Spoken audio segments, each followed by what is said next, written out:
Pronto. Voltamos então agora para a gente começar a estudar contraste, gente.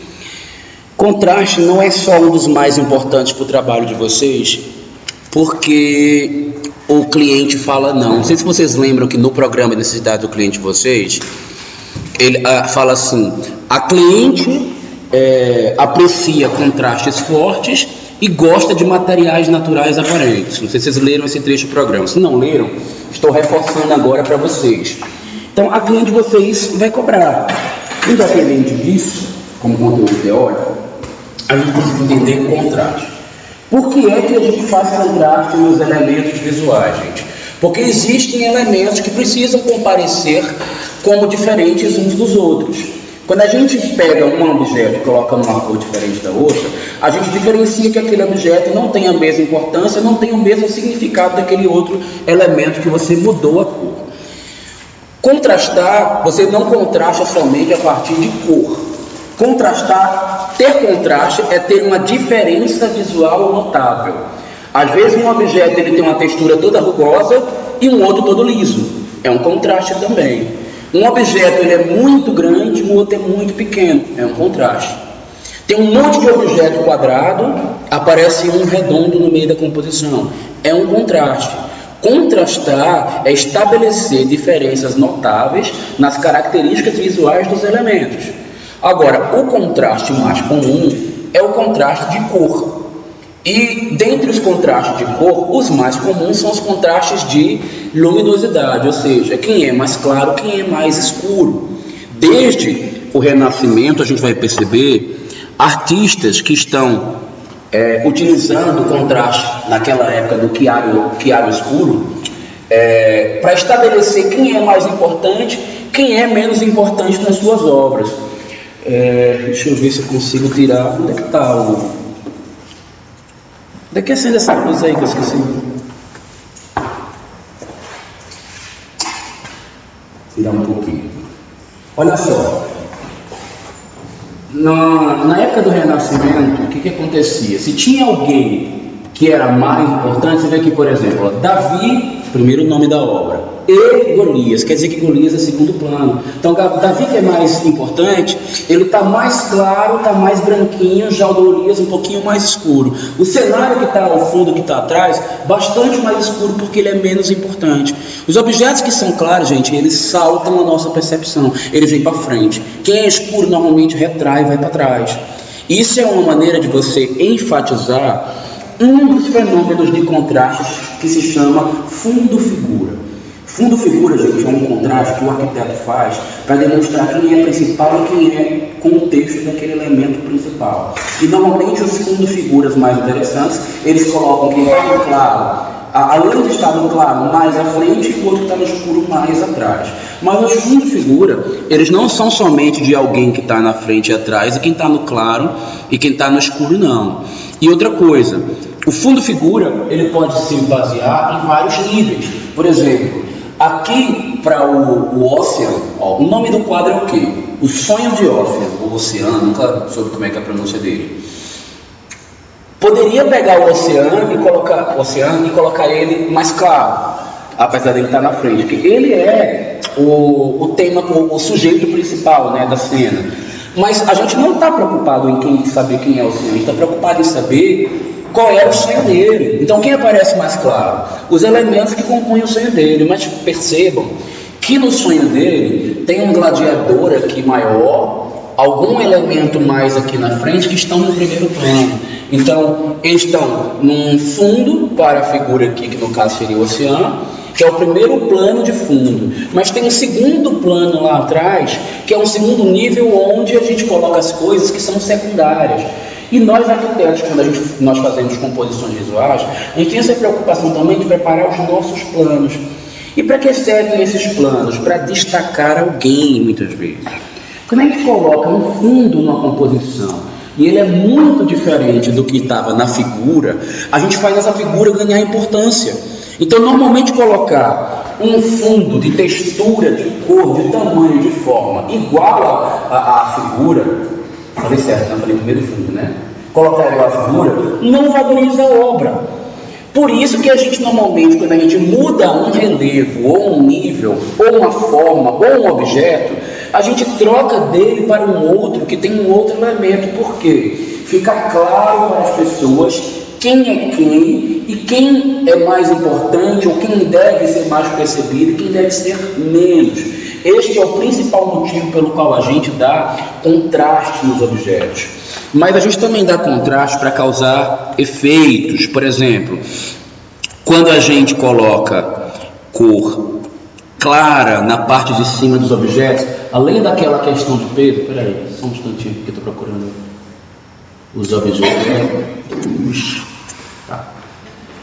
Quando a gente coloca uma cor clara num teto, por exemplo, a gente amplia a sensação de espaço. Aliás, cores claras, elas ampliam. Cores escuras reduzem os tamanhos das coisas, né? Vocês que são meninas sabem que vocês vivem querendo reduzir, normalmente reduzir as coisas, né? Mas às vezes vocês querem ampliar também algumas outras.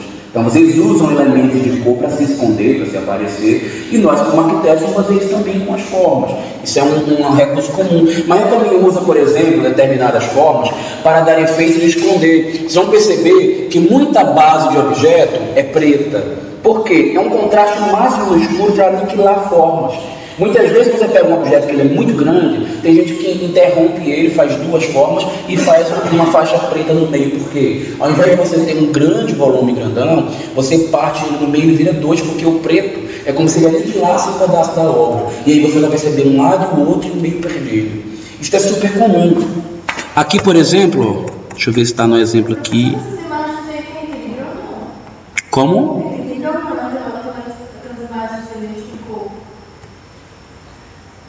Tem quatro, não, aquelas de laranja tem uma. Se tem equilíbrio. Se tem equilíbrio. Azul e laranja. Aqui? Não, é do outro lado. Aqui? Tem não. Olha, tem vários recursos plásticos, principalmente de contraste, que é o que a gente está estudando, né? Agora vamos pensar de maneira racional. A gente traz o eixo de simetria aqui. Ó, quem está em casa assistindo, ela perguntou se nessa cena tem equilíbrio. Estou tentando responder a ela.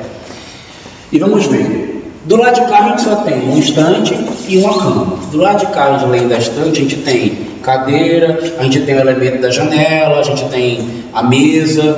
Tem um pouco mais de elementos. Então, para compensar a quantidade de elementos para cá, que está maior até de objetos presentes na cena, talvez um painel aqui maior, com a cor mais enfática, possa trazer equilíbrio. Eu diria que essa cena tem equilíbrio na minha leitura, tá? E se lembre que também equilíbrio, ele é relativo. Você pode ler como equilibrado, como alguém pode não perceber. Depende do dia que você está atenta, ou você está mais sensível, você está enxergando mais. Para efeito de pesquisa, de trabalho, vai valer o que você perceber na hora que escrever. Se você falar que tem isso e aquilo, mas tem outro e outro lá que compensa e tal, eu vou entender a sua percepção para considerar que você leu certo a imagem, tá?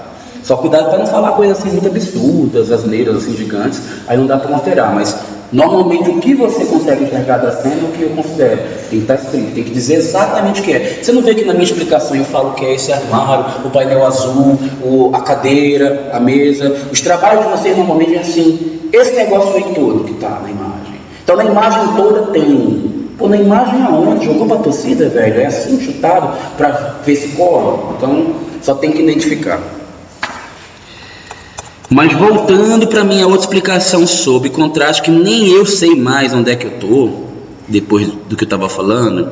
Eu estava falando que a gente às vezes usa preto também como elemento de contraste para manipular as coisas. Um fundo preto, gente, quer dizer que você mata, não existe mais nada, só existe quem está na frente dele. Uma base preta, você nem vê que tem base, você meio que aniquila ela. Então vocês vão ver que, por exemplo, os escultores eles adoram colocar base preta nos objetos, para sumir, para ter a sensação que aniquilou aquela parte do objeto. Isso é um recurso super comum. Aqui, como está também na cama, você meio que nem percebe, né, que tem fundo aí na cama. Botou a cabeceira preta, botou a parede preta. Sabe o que você vê? A cama e uma luminária, né? O resto é secundário, você vê, mas meio que desapercebido. Esse é o motivo pelo qual a gente faz contraste. De claro e escuro é um dos mais evidentes. Mas a gente não faz contraste claro e escuro somente com preto e com branco, né? A gente faz claro e escuro com uma textura, por exemplo, de um material enferrujado e coloca uma pedra clara de cor bege na frente. Fica marrom com bege. É claro e escuro também. Mas e também tem o fato da textura do material enferrujado ser uma e a pedra ser mais lisinha e um comparecer em relação ao outro, enfatizar o outro. Então, gente, normalmente contraste a gente faz para dar ênfase, para valorizar a forma dos objetos, para que as pessoas percebam que um objeto tem uma identidade e que o outro tem uma outra identidade. Aqui, por exemplo, a gente faz com que o piso meio que se aniquilou, você não vê nada. Só que comparece aqui a ideia de que existe uma cama, ao fundo dela também, ó. Meio que fica percebido que uniu, né? Meio que junta. Quando você pega um objeto, dá esse contraste, só coloca um objeto destacado, o restante some e deixa de ser importante. Então esse é um dos motivos pelo qual a gente faz esse contraste. Porém, gente, tem cenas que a gente deve evitar justamente por isso que eu estou falando. Aqui, por exemplo, gente, vocês estão vendo? Bom, não é a parte do evitar ainda que eu estou querendo falar, desculpem. É porque eu pulei essa parte de falar de contraste, por exemplo, de textura ou de padronagem. A gente não está tendo contrastes aqui pela questão do uso da cor. A cama está contrastando com o fundo, tem o motivo vermelho lá também, né? É porque a textura daqui é uma e a textura da cama, a padronagem é outra. Aqui é tudo liso, lá é tudo estampado. Aqui, por exemplo, a gente contrasta um lado do outro, não necessariamente pela cor, mas também porque existe uma textura que comparece essa parede beija, na outra mais lisa. Talvez o cara tenha feito isso até para equilibrar o peso, né? O lado de cá todo liso bege com o lado de cá preto, talvez não desse o peso necessário. E a textura aparece como elemento para contar ponto na questão da distribuição de peso. Então isso aí vai ser bem interessante. Essa cena, por exemplo, você poderia ler um equilíbrio nela, sendo que ela é totalmente assimétrica, né? Mas ela pode ser descrita como equilibrada. Outra coisa que é interessante para vocês saberem é o seguinte. O que é mudança de cor? É mudança de importância, mudança de sentimento, mudança de informação, mudança de objeto. Quando a gente tem um objeto que ele é contínuo e ele todinho tem o mesmo objetivo, ele é inteiro e nele mesmo você muda a cor, não é tão comum que os resultados sejam mais interessantes. Por exemplo, vai pintar uma parede. Essa parede ela é grande, você quer quebrar alguma informação dela com o uso de mais uma cor. Como a parede em si, ela é toda um único elemento e não há diferença nela, fazer diferença de cor nela, com uma faixa de cor, metade de uma cor, metade da outra, normalmente, gente, ou cria uma coisa meio caricata, meio forte, meio pesada, meio infantil, e que nesse sentido até tem um pouco de validade para espaços infantis, ou você vai dar uma informação que tende a ser pobre visualmente falando. Por quê? É um objeto ou são dois? Gera uma sensação dúbia de percepção. É mais importante ou é menos? Por que a metade dela é importante e a outra não é? A não ser que ele tenha uma informação muito clara nesse sentido, normalmente não é interessante fazer isso. Por quê? Mudar relevo ou mudar forma é o momento de mudar a cor para enfatizar.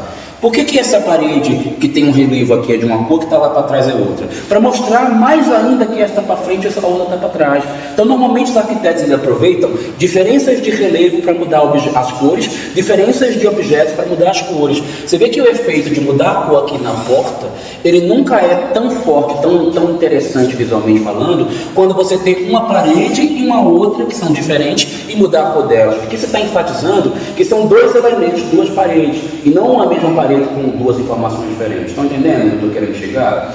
Isso também vai valer, ó. Mudou desse objeto para este, então é mais importante o contraste aqui, porque eu enfatizei que aqui é uma cabeceira, um reforço aqui, uma área de trânsito, aqui uma área de repouso. Eu estou dando informações diferentes para os dois objetos, somando ao meu contraste.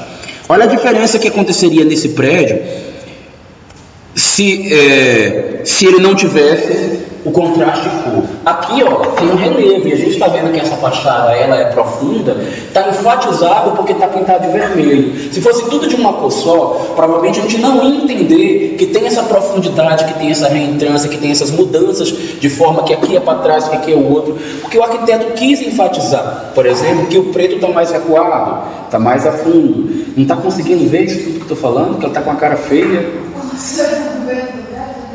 Está viajando? É outro assunto, né? Não gostou? Eu gosto desse prédio. Agora, olha uma outra coisa aqui também. Vocês estão percebendo que tem um colorido aí, um monte de mudança de cor no teto? Mas tem um outro que está mais interessante. Vocês não acharam que em relação aos demais, o rosa está mais interessante do que as demais listas? Ou não? Ou é uma percepção só minha? Talvez sim. Era os detalhes dele. Porque o relevo está demonstrando que há um objeto diferente, né? Então a gente enfatizou esse volume que está aqui. Tem duas possibilidades quando a gente pega, né? Teto, por exemplo, para trabalhar.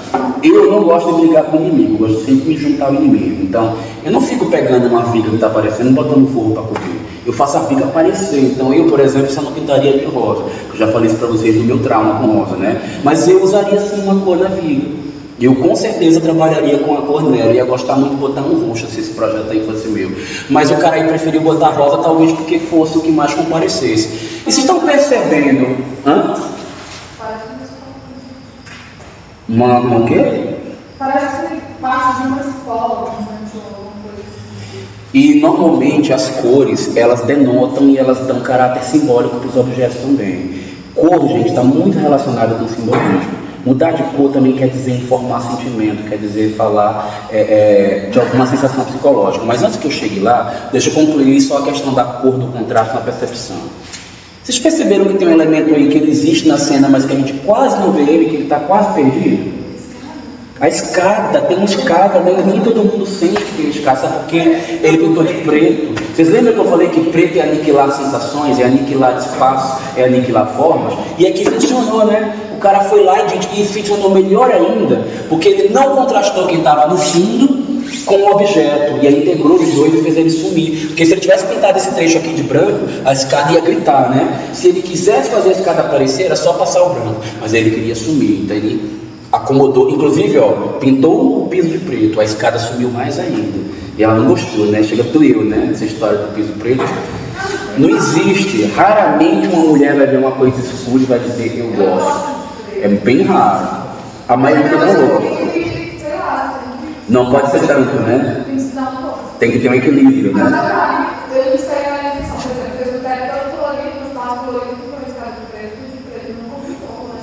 Talvez tenha aqui algumas intenções que a gente não saiba, que a gente não está podendo consultar o arquiteto. E de repente ele até atingiu o objetivo dele, mas a gente não está falando com ele para saber, né? Vai que ele ouviu um pedido. Hã? Credo por quê? Eu sei que ele está falando. Então, mas aí eu estou já de antemão dizendo, né? Então a gente não dá para ver tudo, né? Sim, sem dúvida. Ritmo aí,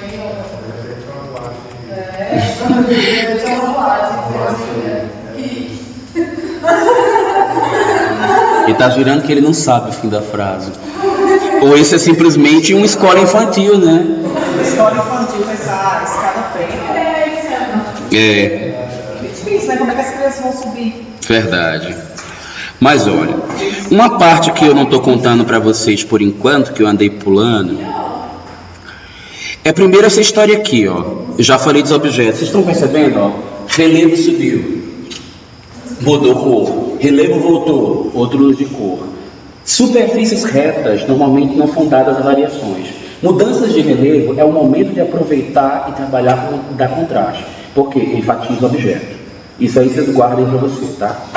Agora vamos falar de cor, no sentido mais amplo e mais geral para fazer contraste, e no uso de cor enquanto elemento de trabalho do projeto de vocês. Quando a gente pega uma cartela de um fabricante, a gente vai ter uma pancada de uso de cores, né? Vai ter uma pancada de possibilidades de trabalho. E aí, essa pancada aqui, ela vai nos dar possibilidades infinitas. E quando é que a gente sabe a cor adequada na quantidade correta, na proporção correta para cada espaço. Primeiro, coisa que eu já digo para vocês, não existe fórmula do jabá sintético, tá? Um dia que inventarem, vocês me contam, porque eu vou lá comprar, porque muita gente está esperando, né? Mas existe sim intenções, expectativas do cliente e intenções do profissional. Você pode ter uma expectativa do cliente e atender, ou você também pode, por um motivo profissional, não querer atender. Aí você fala, pô, então vou estar ensinando os alunos a ser rebelde, até tem que chegar lá e dizer que não vai fazer o que o cliente quer e ponto final. Não é por aí que eu estou querendo conduzir vocês. Veja só como é que eu estou analisando. Um cliente chega para você e fala assim, eu quero que a minha cozinha seja toda estimulante. Tá? Aí o que você pensa? O que é uma coisa estimula muito em cozinha? Cor quente, vermelho? Realmente, né? E é o mais utilizado em ambientes, restaurante, porque o vermelho ele é estimulante ao apetite. Só que a família fala assim também em outro momento, que não foi na hora de projetar a cozinha. Olha, na nossa família todo mundo é gordinho, ele sofre de um problema de compulsão e a gente come pra caramba. Todo mundo aqui é obeso, todo mundo tem colesterol alto, sabe? A gente vive fazendo esporte, mas não resolve. Vive no médico com exame, tomando remédio. Todo mundo gordinho obeso. Será que o seu objetivo é estimular tanto assim o apetite na cozinha, tacar o vermelhão? Então o que você primeiro tem que entender? Cor, ela traz sensação psicológica. Quem quiser se aprofundar nisso, obviamente, gente, vai assistir lá no YouTube, eu tenho, e também no meu site, arquitetobrasilia.com, aí entra lá na seção professor. Uma sessão, eu já parei de dar aula por design já tem alguns anos, mas ainda ficou lá guardado minhas aulas de não sei quantos anos atrás. E vão assistir minhas aulas só de teoria cromática. Eu falo só de uso de cor. Gente, é uma disciplina inteira que tem no design só para lidar com isso. Aí vocês vão ver detalhes. Como eu não posso dar essa disciplina inteira, eu vou dar algumas dicas para vocês básicas. Primeira coisa, o ser humano quando fala em termos de cor, ele normalmente quer ser estimulado para sentir algo. Quem vai ver, por exemplo, vermelho é muito estimulante, mas todo estímulo visual, psicológico causado pela cor, ele pode ter tendência a ter uma conotação, uma leitura, uma sensação psicológica negativa e uma positiva. Obviamente que de acordo com o meu humor, minha experiência, minha cultura, o que eu estou vivendo hoje, eu posso estar suscetível a sentir mais do que você e vice-versa.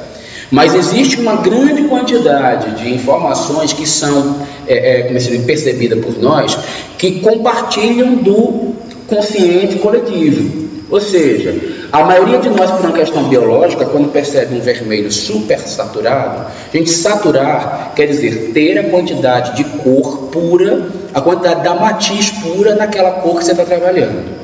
Dessaturar ou insaturar quer dizer ter menos da composição daquela cor na amostra que você está trabalhando, tá? Desaturado, saturado. Tudo bem essa linguagem para vocês? Vocês vão assimilar de hoje para frente, tá? E vão usar nas aulas e apresentações e nos trabalhos de vocês.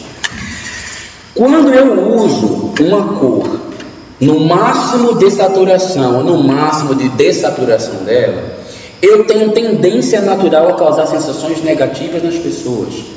Então, por exemplo, muito embora as cores dessaturadas com tendência ao mais claro, para muitas pessoas é tido também como sensação mais suave, e não sentir nada quer dizer ficar sem ser estimulado, e às vezes quer dizer que não te incomoda e não provoca negativo. A supersaturada ela é um caminho mais fácil para te levar à sensação negativa. Mas os extremos não são bons. O ser humano sempre gosta de andar no limiar. Tá? E apesar dele andar no limiar, mesmo no limiar existe um limite. E infelizmente eu não posso entrar aqui no detalhe minucioso de quantidade, de quanto que tem, quanto que não pode, porque o assunto é extenso e a gente não tem carga horária para isso. A gente, nas aulas que vem, a gente vai ter que estudar aspectos já financeiros. Eu preciso encerrar plásticos já nessa aula. Então o que vai acontecer? Dica que eu guardo para vocês, que vai servir para o resto de vocês, da vida de vocês como arquitetos. Se a gente quer sentir uma sensação e o espaço é muito grande, se a gente colocar ela super saturada, a gente vai colocar um excesso de informação dessa sensação na pessoa. Qual é a tendência? Negativa. Se eu tenho um espaço muito pequeno e eu preciso de um mínimo de sensações, Eu não posso pegar uma cor desaturada e trabalhar nesse espaço pequeno, porque eu não estimulei o suficiente a pessoa. E eu também vou tender a causar uma sensação negativa na pessoa. Tem gente que por natureza vai sentir isso, dependendo dos grupos, comportamentos, diferenças regionais. Por exemplo, eu, que sou pernambucano, viciado no Carnaval de Olinda, o que eu vejo lá? Colorido, fachadas, cada uma de uma cor mais escandalosa do que a outra. Os motivos do Carnaval pernambucano, então, nem vou contar para vocês. Se eu passo num local que tem uma parede que está pintada disso aqui, a minha tendência natural é eu ficar enjoado e achar monótono, achar desagradável. Eu sinto sensações negativas com cores assim. Tem uma tal, gente, de uma tinta, uma cor, que ela é... Gente, não vou lembrar agora o nome dela, mas é nome de chá. É o nome de um chá. Que é uma cor tão apagada, deixa eu ver se eu acho ela aqui. Não é camomila não. É outro nome, é porque eu não consigo lembrar agora. Mas enfim, é uma corzinha bem apagadinha, uma coisa que lembra isso aqui, ó. Pronto, é uma cor assim. Não dá, o projetor não mostra, mas é um negócio apagado, uma coisa sem graça, assim, pra mim, né? Pra minha cultura. Horrorosa. Isso, obviamente, então, vai mudar um pouco de cultura para cultura, mas o que a gente precisa entender é que a maioria não sente. Então, sente coisas negativas com o máximo e com o meio. Mas não quer dizer que você utilizar a mediana é sempre você pegar a cartela de cor e ir para o meio e indicar ela não. Lógico que não. Porque mesmo essa daqui, se ela for trabalhada numa proporção muito grande, ela vai ter peso semelhante ao que tem essas aqui de baixo. Vocês estão entendendo onde eu estou querendo chegar com isso? Tá claro, gente? Eu estou confundindo vocês. Agora, se eu pegar uma cozinha dessa fraca e jogo numa proporção gigante, ela pode ter o mesmo peso que uma dessas supercarregada numa proporção pequena. Resumindo, um grande aliado para você raciocinar rápido e resolver problemas de cor. Mudou de volume ou de relevo, mude nem que seja do claro para o escuro, mas mude a sensação de cor. Teve grandes proporções, você vai utilizar pequenas saturações. Teve pequenas proporções, é a hora de usar a grande proporção. E aí você pensa assim, mas eu não tenho sempre isso, sempre as paredes são do mesmo tamanho. A parede não nasceu daquele jeito, portanto você não tem que deixar ela daquele jeito, né? Quando uma parede aparece uma coluna, o que a coluna é no meio de um paredão gigante desse? A pequena proporção. Sabe o que isso quer dizer? Você pode usar uma grande saturação nela. Sacaram a dica? Ou não? Daniela ficou voando. Você sacou, Daniela? Hã? Mais ou menos. Eu estou dizendo assim, ó. Sua cliente fala para você, eu só gosto de rosa choque, impactante. E aí você olha para a mente dela e fala assim, caramba, não é possível, é muito forte, não dá para usar. Normalmente você vai procurar no ambiente aonde tem um local que tem um objeto que tem uma proporção menor do que os outros, para poder caber aquela cor pesada. Mas quando você não acha, eu particularmente, eu provoco. Sabe o que eu faço no momento que a gente fala assim? Eu quero uma parede com essa cor carregada. E eu olho para a casa dela e digo, mas não tem como, é tudo parede lisa e todas gigantescas. O que eu faço com esse inferno dessa casa dessa mulher? Eu vou lá no inferno da casa dela e faço isso. A parede dela está toda reta lá, ó, grandaça. Sabe o que eu faço? Levanto o relevo aqui, ó, engrossa a parede. E é aqui que eu vou trabalhar essa cor forte que ela está querendo. Eu reduzo a proporção para caber uma grande saturação. Vocês estão conseguindo entender, gente? E isso cabe em tudo na arquitetura. Dá para fazer, você está lá na sua casa, que é uma cor forte, impactante, mas não coube, levanta o relevo que vai caber. Ou observa na sua obra, aonde que tem a menor proporção, que é ali que você vai jogar. Agora você pegou um negócio que é gigante, e ela tem que ter uma definição de cor. Compensa botar grande saturação nela? Talvez não. Mas será que não é o momento de praticar tensão? Aí você vai pensar. É tensão ou é contraste que eu estou trabalhando? É o lugar do impacto para chocar ou é somente para dar uma diferenciada no objeto para valorizar? Bota na balança que você vai chegar na informação que você está querendo praticar no seu projeto. E outra coisa relacionada com... Tá legal, gente? Vocês estão me acompanhando? Mudança de cor é mudança de sensação, é mudança de sentimento. Então, cor, inclusive, às vezes, cabe na explicação lá do simbolismo, quando fazer o slide. Você pode mudar, ver uma coisa assim, mudança de cor, e vai explicar coisas simbólicas a partir dele. Mas, eu até, se fosse vocês, não usaria as cores como exemplo, porque para vocês terem bem claro o que é simbólico quando fazer o trabalho.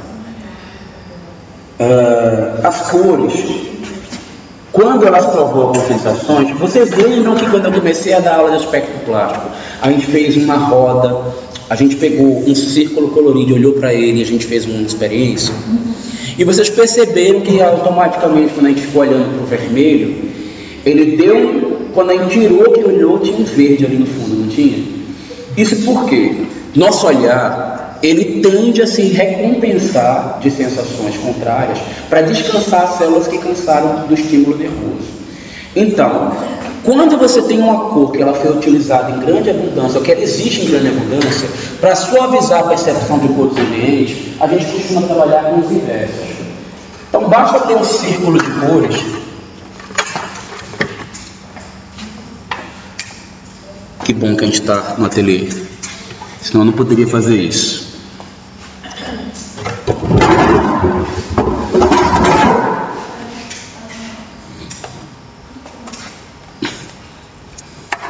Gente, estou no finalzinho, vocês ficam preocupados com o horário. Mas a última explicação.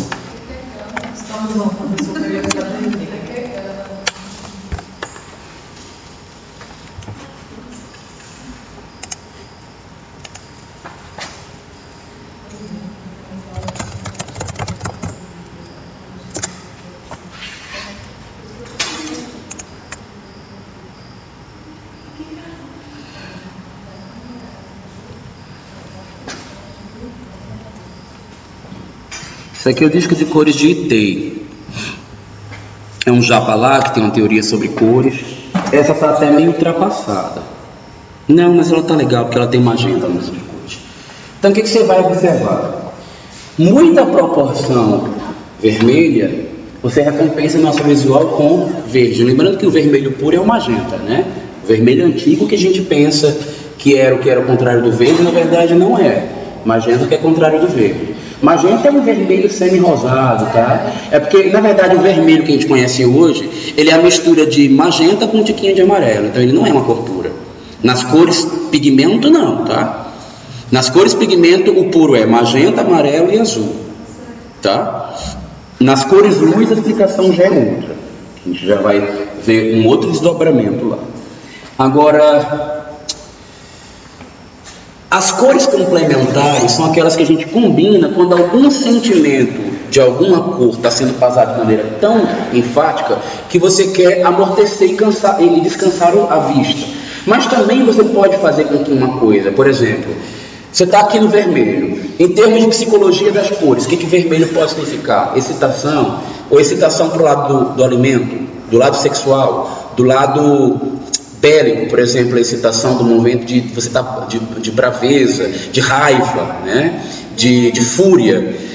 E aí você pode eliminar a sensação sem tirar o estímulo do vermelho, por quê? Quando essa cor está pura, presente, não tem nada para compensá-la, você pode causar, você tem alto grau de risco de você causar sensações negativas provenientes do vermelho. Jogou o verde por cima, o que você vai fazer? Vai aniquilar. Só que se lembre do seguinte: composição que tem cores contrastantes perfeitas, elas são composições que ela tem estímulos extremos, contrários. Sabe o que isso faz com as pessoas? Estimula de maneira muito enfática. E normalmente pessoas que têm personalidade, que não são dadas a esse alto grau de variação de estímulo, elas não aceitam. É um caminho trabalhar com esse tipo de composição oposta, para compensar as cores. Mas vocês já pensaram que a gente também pode amenizar uma cor que está assim, indo para o gradiente mais suave dela? Então, uma das possibilidades de combinação que a gente faz para amenizar também é trabalhar por analogia, ou fazendo contraste análogo. O que é contraste análogo? Quando você escolhe cores do gradiente, que elas têm informação sentimental semelhante àquela que você está trabalhando. Ou seja, quando você trabalha com as cores vizinhas do disco de cores, você pode vir para o lado de cá mais frio e dar uma suavizada, uma tranquilizada, mas sem perder a essência estimulante que você tinha. E isso daqui, normalmente, como provoca contrastes menos evidentes e menos agressivos, pode fazer com que as pessoas sintam sensações menos drásticas e também aliviar. Mas também existe também o fato de você trabalhar dentro de uma harmonia que seja isocromática, ou seja, uma única matiz de cor, você não sai dela, mas você transita do claro para o escuro. E o que você faz? Aquela informação que está pesada em umas áreas, você está amenizando ela em outros locais. De repente, grandes proporções você vai estar aqui. Pequenas proporções está aqui, e você utilizou as duas cores dentro da mesma matiz, mas você aliviou num canto e realçou no outro. E você também pode provocar essas sensações de diferença de cor, antagônicas, de espaços para espaços. Aqui eu estou no momento vermelho, mas se eu andar para outro local, que nem dá para ver ele aqui agora, ou entrar no outro ambiente, o próximo será verde. E eu reduzo aquele peso que eu senti anterior, compensando justamente com a cor contrária, no momento em que eu acabei de me expor aquela cor que causou uma sensação forte. Deu, gente? Deixa eu ver se tem mais algum comentáriozinho final para eu passar para vocês relacionado com contraste e com cor. Acho que é isso, gente. Vamos parar por aqui mesmo. Já deu bastante, vocês estão cansados, então a gente encerra aqui o nosso papo sobre aspectos plásticos, inclusive conteúdo que serve para os trabalhos de vocês. Aula que vem, aviso pessoal, que a gente começa a parte de aspectos financeiros. Professor, e amanhã? Amanhã vai dar o assunto sobre amanhã? Amanhã é isso, aspecto financeiro. Tá. Tá bom? E na terça, ou... Não, amanhã, a outra já é prova. Outra prova. É isso então. Professor, sua prova vai ser na segunda ou na terça?